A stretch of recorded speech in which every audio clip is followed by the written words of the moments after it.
tugas, lagi ngumpulin tugas, Elsa baru datang. Astagfirullahaladzim. Oke, kesempatan vlog hari ini Elsa bakalan ngebahas tentang mekanisme pertahanan ego atau biasa disebut dengan reverse mechanism. Kenapa Elsa ambil itu? Ini nih ceritanya guys, kemarin itu Elsa baru nonton drama. Nah, dramanya itu tentang A few moments later. yang temanya itu. Kalau nggak penting di skip aja sih, nggak apa-apa. Oke. Sebelumnya kita harus tahu dulu tentang pengertian reverse mechanism atau mekanisme pertahanan ego.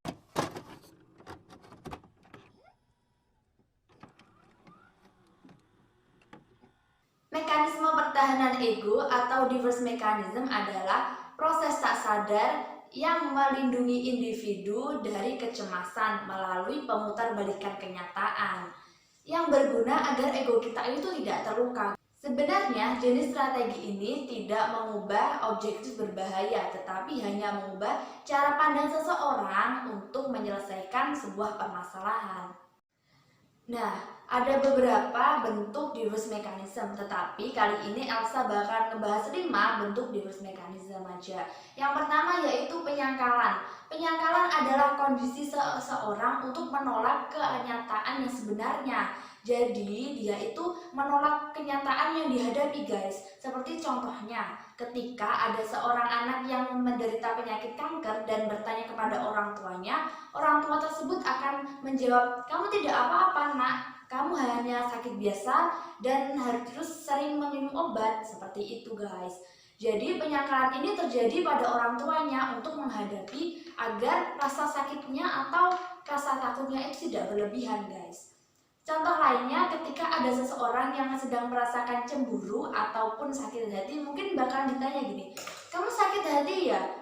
"Tidak kok, saya tidak sakit hati." Ataupun, "Kamu cemburu ya?" "Tidak kok, saya tidak merasakan cemburu." Dia menyangkal pada dirinya sendiri bahwa dia sedang merasakan hal tersebut. Nah, yang selanjutnya nih sublimasi. Sublimasi adalah kehendak atau pikiran yang sadar tetapi tidak diterima dalam masyarakat luas dan disalurkan menjadi aktivitas bernilai sosial. Seperti contohnya ketika ada seseorang yang senang berkelahi atau dia mungkin hobi berkelahi ya guys. Dia itu dalam masyarakat berkelahi itu dinilai hal yang negatif dan tidak diterima. Jadi dia menyalurkan ke hal yang lainnya seperti mungkin dia melakukan bela diri ataupun hal yang berkaitan dengan perkelahian seperti itu guys. Dan nilai tambahnya ketika dia berhasil dalam bidang tersebut, dia akan mendapatkan penghasilan dan penghargaan. Yang selanjutnya adalah pengalihan atau displacement. Displacement adalah bentuk pertahanan diri dengan cara mengalihkan ke objek yang lebih lemah untuk menghilangkan kecemasan tersebut. Seperti contohnya, ada seorang pegawai yang dimarahi oleh atasannya, dia nggak bakalan memarahi balik atasannya, tetapi dia bakalan mengalihkan ke objek yang lebih lemah dari dia.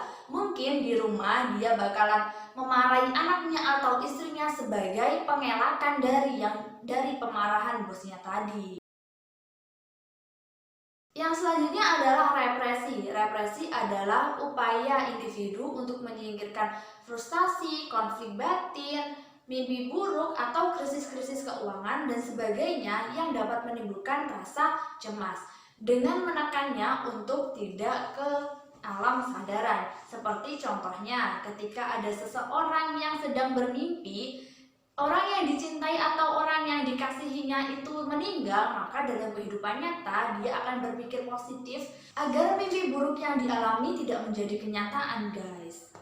Yang selanjutnya adalah pembentukan reaksi. Seseorang akan membentuk suatu reaksi ketika dia menyembunyikan perasaan yang sebenarnya dengan mimik yang berbeda dengan ekspresi yang sebenarnya pula. Seperti contohnya, ketika ada seorang wanita ataupun seorang pria, dia itu menyukai seseorang. Nah, dia akan bertingkah, dia seolah-olah tidak menyukai orang tersebut. Mungkin dia akan bertingkah judes, lalu dia kalau bertemu tidak menyapa. Dia akan melakukan seperti itu untuk menutupi rasa suka orang tersebut.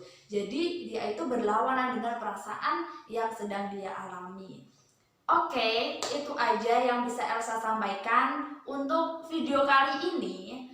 defense mechanism kali ini. Jadi itu tadi adalah bentuk-bentuk defense mechanism.